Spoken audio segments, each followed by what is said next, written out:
I saw a tweet on imposter syndrome by Adam Grant the other day, and it goes, imposter syndrome, you're basically telling yourself, I don't know what I'm doing, it's only a matter of time until everyone finds out. Whereas when you have a growth mindset, you're telling yourself, I don't know what I'm doing yet, it's only a matter of time until I figure this out. His conclusion is that the highest form of self-confidence is believing in your ability to learn. Now, this is good advice in that we all do need to adopt a growth mindset, but I think we can go a little bit deeper than this. The truth is that imposter syndrome isn't really a mindset problem. And imposter syndrome definitely isn't something that needs to be defeated. Actually, it's a good thing to have imposter syndrome. Why? Because people who have imposter syndrome have a higher level of self-awareness than most other people. In this video, I'm going to explain what I mean by this, and then I'll share an exercise that will really change the impact of imposter syndrome in your life. By the end of this video, you'll have a powerful tool for not only overcoming imposter syndrome, but for using it as a fuel for personal growth and bold action. But first, let's explore the more conventional understanding of imposter syndrome. Imposter syndrome is the feeling that you're a fraud, that you're not qualified or worthy of the position you're in. It's the nagging sense that you're just winging it and that at any moment, everyone else will realize that you don't know what you're doing. This feeling can manifest in many ways.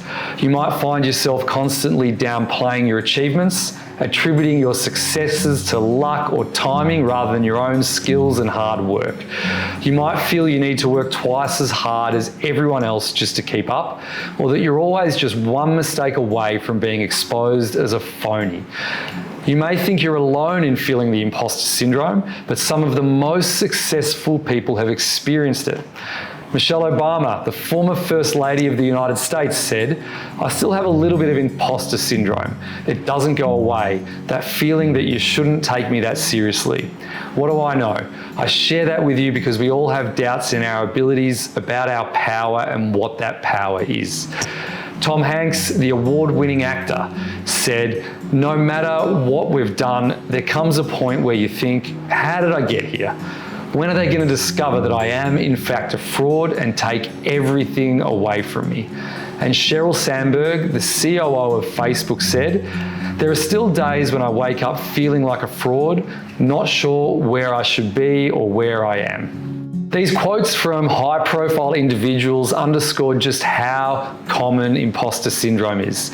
Even the most accomplished, successful people can feel like frauds, like they don't deserve their success. But here's the thing, imposter syndrome isn't really about doubting your abilities. It's about doubting your worthiness. It's about feeling like you don't belong, like you're an outsider in your own life.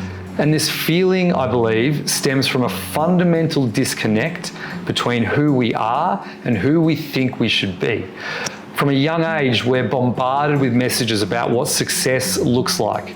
We're told that if we just work hard enough, if we just achieve enough, we'll finally feel like we've made it. But these definitions of success are external. They're based on societal expectations and norms, not on our own authentic desires and values. When we chase these external markers of success, it's no wonder that we feel like imposters. We're trying to fit into a mold that just wasn't made for us. I've experienced this firsthand throughout my life. When I was a PhD candidate, I got a scholarship to do it, and that just fed into my self-imposed need to be the perfect student with the best grades. I put so much pressure on myself to live up to this unrealistic expectation of what a top scholar should be. Then as a management consultant, I was driven by this intense desire to be a hugely successful professional, to have a big impact and rise up the ranks to become a project manager. I internalized this image of what the perfect consultant would be, and I was always striving to measure up to it.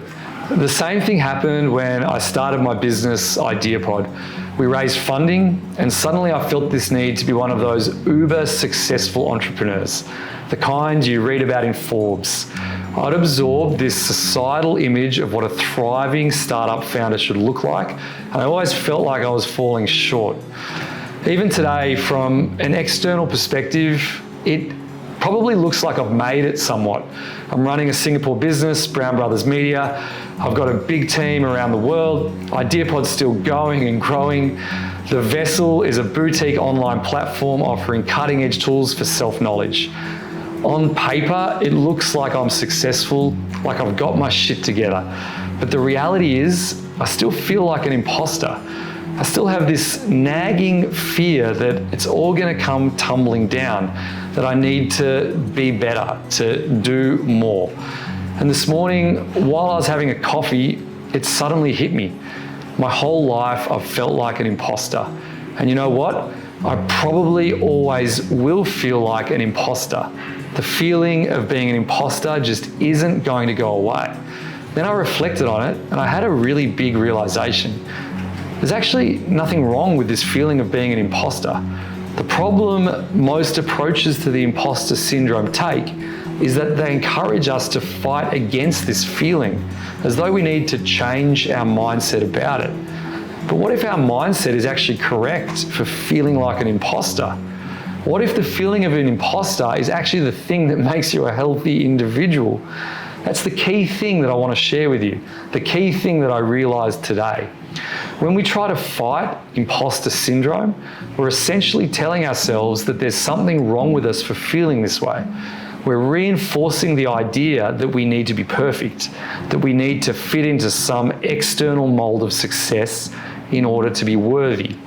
And really, the whole idea that we need to fit into these narrow societal roles and expectations is really the root of the problem. When we feel like imposters, it's not because there's something wrong with us. It's because we're trying to conform to an ideal that just doesn't align with our authentic selves. The way I think we can do this is to flip the script. What if we saw imposter syndrome not as a sign of inadequacy, but as a sign of self-awareness? Think about it. When you feel like you're an imposter, it's because you're recognizing the discrepancy between the role you're playing and your true self. You're aware on some level that the external markers of success you're chasing just don't fully reflect who you are.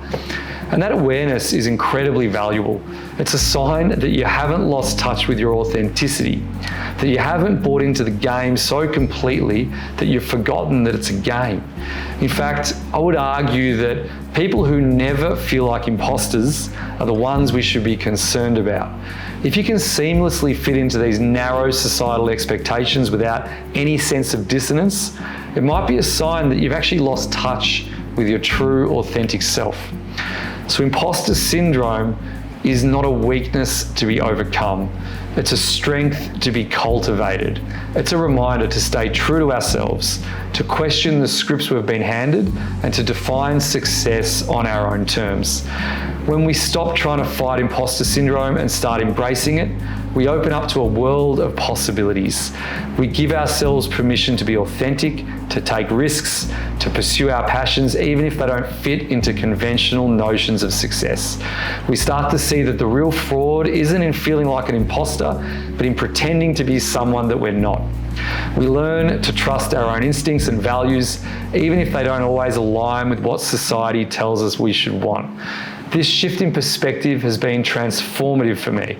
Instead of beating myself up for feeling like an imposter, I've started to see it as a sign that I'm on the right track. When I feel that discomfort, that sense of not quite fitting in, I know it's because I'm staying true to myself. And the more I've leaned into this authenticity, the more success and fulfillment I've found. Not in spite of my imposter syndrome, but precisely because of it. By embracing my unique perspective and values, I've been able to create businesses and content that truly resonates with people. So if you're struggling with imposter syndrome, I want to invite you to try a little exercise right now. It's a simple but powerful way to start reframing your imposter syndrome as a strength and as a guide. Firstly, think of a situation where you've recently felt like an imposter. It could be at work, in a relationship, or any area of life where you felt like you're not meeting expectations. Now, write down what those expectations are. What does society or your industry or your peer group say you should be or do in this role? Be as specific as possible. Thirdly, take a step back and look at those expectations objectively. Ask yourself, are these expectations realistic? Are they even relevant to your authentic skills and values? Do they align with your definition of a meaningful life? And fourth, and here's the fun part, I want you to imagine those expectations as a character in a comedic sketch. Give that character a silly name and imagine saying those expectations in an exaggerated, unrealistic way. Let yourself laugh at how absurd they sound. And fifth, write a letter to that character. Thank them for showing you how ridiculous those expectations are. Tell them that you're not going to let them define your worth anymore. Commit to defining success on your own terms based on your own authentic self. So I'm going to share my own example going through this exercise. As the founder of multiple businesses, I often feel the pressure to fit into the mold of the perfect entrepreneur. According to societal expectations, I should be working 24/7, sacrificing my health and my relationships, and chasing growth at all costs. When I step back and look at those expectations objectively, I realize how unrealistic and even harmful they are. They don't align with my values of balance, authenticity, and making a positive impact. So I imagine those expectations as a character named Hustle Bro. I picture Hustle Bro shouting at me, "Sleep is for the weak, you should be grinding all day, every day. No time for self-care or family." Suddenly, Hustle Bro seems kind of ridiculous. I find myself laughing at how absurd those expectations are. And I feel empowered to write Hustle Bro a letter.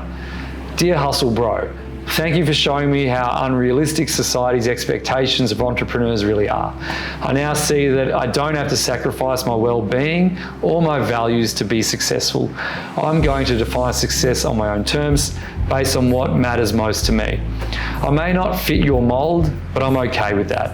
In fact, I'm kind of proud of it. Sincerely, Justin. So that felt really good. And when I lean into my authentic leadership style, I find that actually I'm a much more effective person and much more impactful. By rejecting Hustle Bro's expectations, I'm free to lead with compassion, creativity, and balance. So give this exercise a shot for yourself. You can go back in the video and pause and write down the questions and spend a bit of time really going through it. And if you feel comfortable, I'd love you to share in the comments what the expectations are that you're rejecting and how you're redefining success for yourself. The other thing about imposter syndrome is that people who experience it have often struggled with perfectionism. This is something else I've had to learn to deal with. A few years ago, I created a video sharing my experience with perfectionism and how it relates to imposter syndrome. If you've resonated with what we've discussed today, I highly recommend checking out that video as well. It'll provide even more insights and tools for embracing your authentic self and letting go of unrealistic expectations.